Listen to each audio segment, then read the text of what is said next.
Exodus chapter 40. And the Lord spake unto Moses, saying, On the first day of the first month shalt thou set up the tabernacle of the tent of the congregation. And thou shalt put therein the ark of the testimony, and cover the ark with the veil. And thou shalt bring in the table, and set in order the things that are to be set in order upon it. And thou shalt bring in the candlestick, and light the lamps thereof. And thou shalt set the altar of gold for the incense before the ark of the testimony, and put the hanging of the door to the tabernacle. And thou shalt set the altar of the burnt offering before the door of the tabernacle of the tent of the congregation. And thou shalt set the laver between the tent of the congregation and the altar, and shalt put water therein. And thou shalt set up the court round about, and hang up the hanging at the court gate. And thou shalt take the anointing oil, and anoint the tabernacle, and all that is therein, and shalt hallow it, and all the vessels thereof. It shall be holy. And thou shalt anoint the altar of the burnt offering, and all his vessels, and sanctify the altar, and it shall be an altar most holy. And thou shalt anoint the laver and his foot, and sanctify it. And thou shalt bring Aaron and his sons unto the door of the tabernacle of the congregation, and wash them with water. And thou shalt put upon Aaron the holy garments, and anoint him, and sanctify him, that he may minister unto me in the priest's office. And thou shalt bring his sons, and clothe them with coats, and thou shalt anoint them, as thou didst anoint their father, that they may minister unto me in the priest's office. For their anointing shall surely be an everlasting priesthood throughout their generations. Thus did Moses, according to all that the Lord commanded him, so did he. And it came to pass in the first month in the second year, on the first day of the month, the tabernacle was reared up.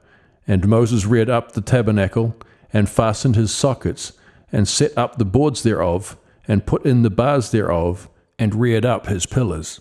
And he spread abroad the tent over the tabernacle, and put the covering of the tent above upon it, as the Lord commanded Moses.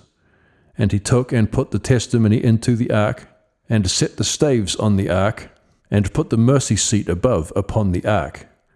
And he brought the ark into the tabernacle, and set up the veil of the covering, and covered the ark of the testimony, as the Lord commanded Moses.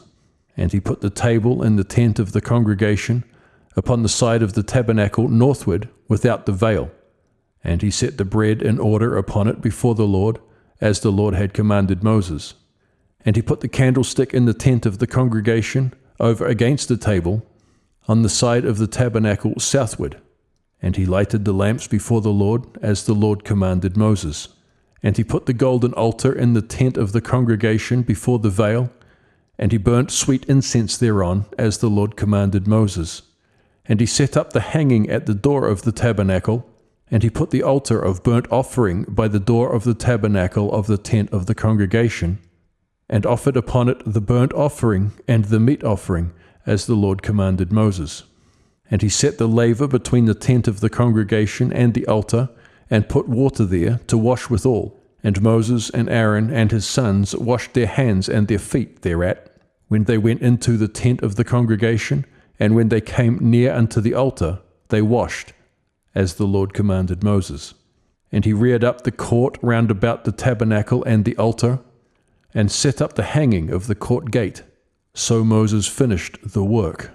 Then a cloud covered the tent of the congregation, and the glory of the Lord filled the tabernacle. And Moses was not able to enter into the tent of the congregation, because the cloud abode thereon, and the glory of the Lord filled the tabernacle. And when the cloud was taken up from over the tabernacle, the children of Israel went onward in all their journeys. But if the cloud were not taken up, then they journeyed not till the day that it was taken up. For the cloud of the Lord was upon the tabernacle by day, and fire was on it by night, in the sight of all the house of Israel, throughout all their journeys.